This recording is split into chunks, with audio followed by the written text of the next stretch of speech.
우리 사도행전 19장 1절에서 7절까지 있는 말씀입니다. 한 절씩 저와 교독하도록 하시겠습니다. 아볼로가 고린도에 있을 때 바울이 윗지방으로 다녀 에베소에 와서 어떤 제자들을 만나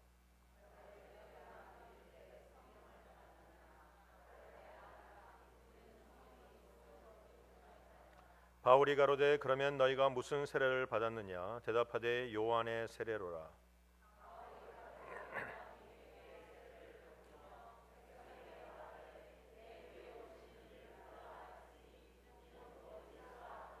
저희가 듣고 주 예수의 이름으로 세례를 받으니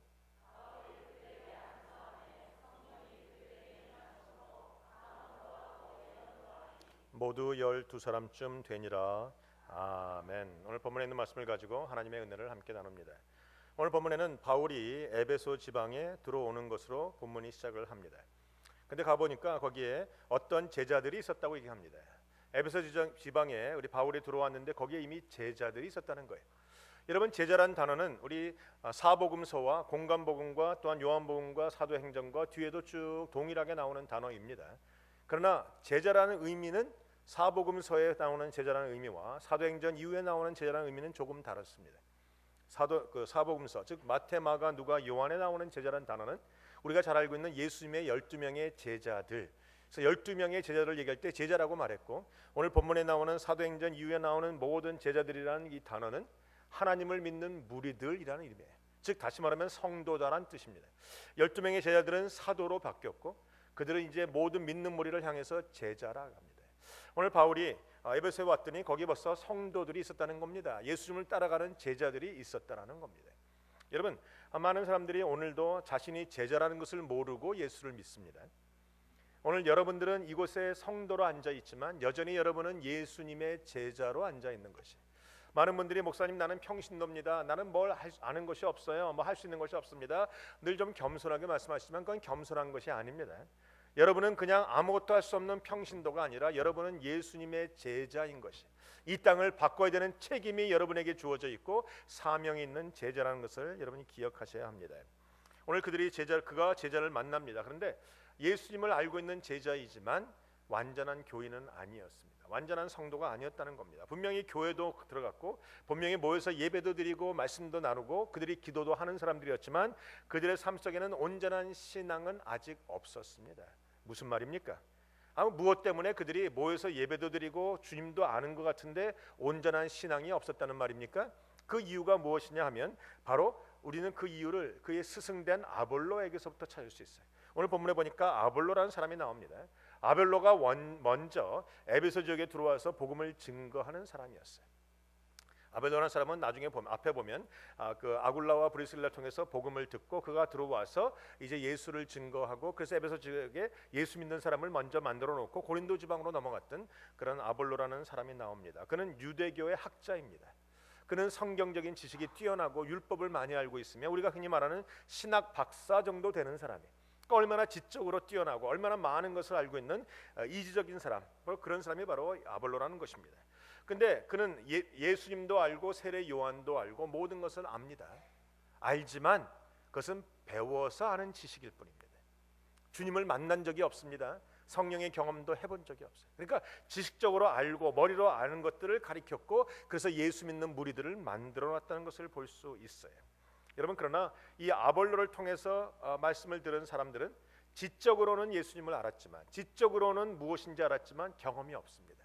그래서 오늘 본문에 보니까 바울이 들어가서 그들에게 물어봅니다. 너희가 믿을 때 성령을 받았느냐? 가로되 우리는 성령이 있음을 듣지도 못하였다.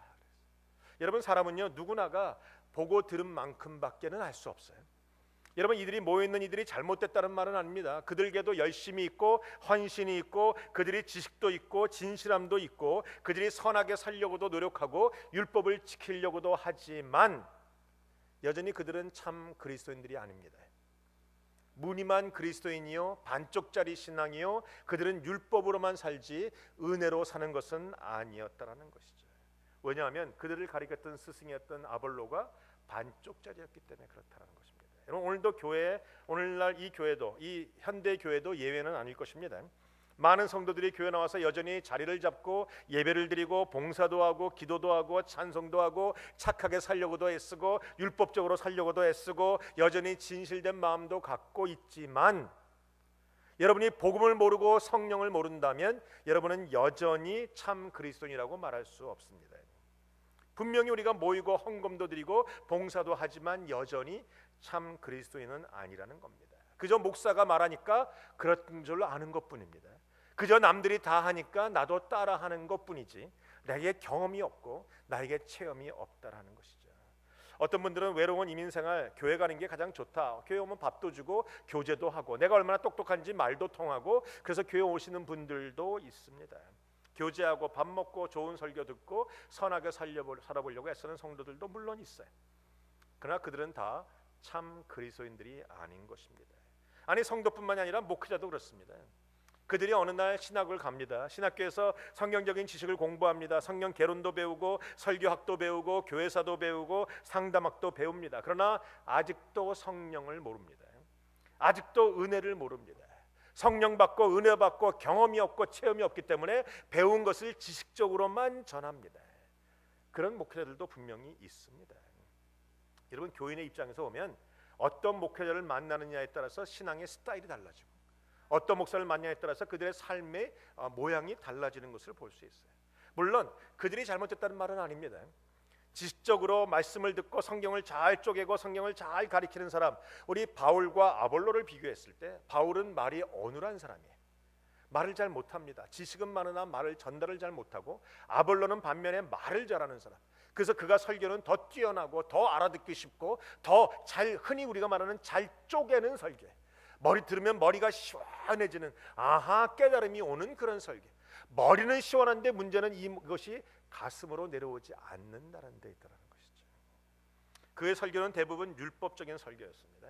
바르게 살아라, 착하게 살아라, 죄짓지 마라, 사회 부정을 관여하지 마라, 도덕적으로 윤리적으로 세상의 부조리에 관여하지 말고 하나님 보시기에 바른 삶을 살라라는 것으로 일관했어요. 좋은 메시지입니다. 그러나 그 메시지를 들은 내 머리도 시원해지는 것은 분명합니다. 그러나 그렇다고 해서 내 삶이 달라지는 것은 아닌 것입니다. 찔림도 있습니다. 회개도 일어납니다. 그러나 회개했다고 해서 내 삶이 달라지는 능력은 없는 것이. 많은 분들이요, 이 찔림 받는 설교를 또 좋아하는 성도들도 있어요. 일주일마다 교회 와서 목사님들의 날카로운 설교를 듣고 찔림을 받고 떨다가 갑니다. 그 다음 주에 또 와서 또 떨다가 갑니다. 그냥 그 떠는 것만을 좋아하시는 분이 계세요. 그렇다고 삶이 바꿔지느냐? 전혀 안 바뀌어져요. 머리를 시원하게 하는 설교는 나쁜 것은 아니나 그런 설교를 오래 들으면 교인들의 마음이 냉랭해질 수밖에 없어요. 열정을 잊어버립니다. 하나님을 만나지 못한 성도, 성령을 경험하지 못한 성도는 냉랭할 수밖에 없어요. 열정도 있고 헌신도 있는 것 같으나 그것은 성령님을 통한 열정과 헌신이 아니라 기질적인 열심이에요. 성도들 강한 보면요, 기질적으로 봉사 잘하는 사람들이 있어요. 기질적으로 리더십 있는 사람이 있어요. 기질적으로 열심을 내는 사람이 있어요. 기질적으로 완벽한 사람들이 있어요. 근데 그건 기질로 섬기는 것이지 성령 안에 섬기는 것은 아닌 것입니다. 그렇기 때문에 중생의 역사가 없어요. 여러분, 내가 기질로 섬기거나 머리만 지적으로 늘어나면 결과가 뭔지 아세요? 뭔가 아는 것이 많기 때문에 그 다음에는 비판이 생겨요. 정죄가 생기고 판단이 생기고, 아니 저것들은 왜 저러냐, 아니 저것들은 왜 잘 못하느냐, 이 목사님은 왜 그러나, 장로님은 왜 그러나, 권사님은 왜 그러나, 이 판단과 정죄와 비판만이 자꾸 늘어난다는 것입니다. 왜냐하면 경험되지 못한 지식은 나를 교만하게 만듭니다. 내가 그 지식을 직접 경험해야 되는데 경험하지 못하고 내가 듣기만 했던 경험되지 않은 지식은 나를 교만하게 만들어요. 그런 분들이 항상 비판하고 정죄하고 문제를 일으키는 것은 분명한 사실. 이것이 현대 교회의 불행이기도 합니다. 그런데 그 불행이 왜 왔는가? 성도들의 잘못이 아니라 사실은 성령님을 모르고 있는 아볼로의 잘못이었어요. 여러분, 성도님들은요, 배운 대로밖에 살 수가 없어요. 사람은 보고 들은 대로밖에 살 수 없는 게 사람이에요. 여러분의 인생에 보고 들은 것이 많다면 보고 들은 것밖에는 나타날 것이 없어요. 많은 사람들이 얘기하죠. 교회마다 각기 스타일이 다르다. 시온교회가 다르고 저 교회가 다르고 이 교회가 다르고 스타일이 다르다고 말하는데, 대부분 그 교회 스타일은 사실은 목회자의 스타일이에요. 목회자의 스타일을 성도가 보고 목회자의 스타일을 성도가 따라가기 때문에 그 교회의 스타일이 되는 것이 사실이라는 것이죠. 여러분, 그래서 사실은 우리가 교회가 성장하려면 목회자가 먼저 성장해야 돼. 교회가 열리려면 목회자가 먼저 열려야 돼요. 교회가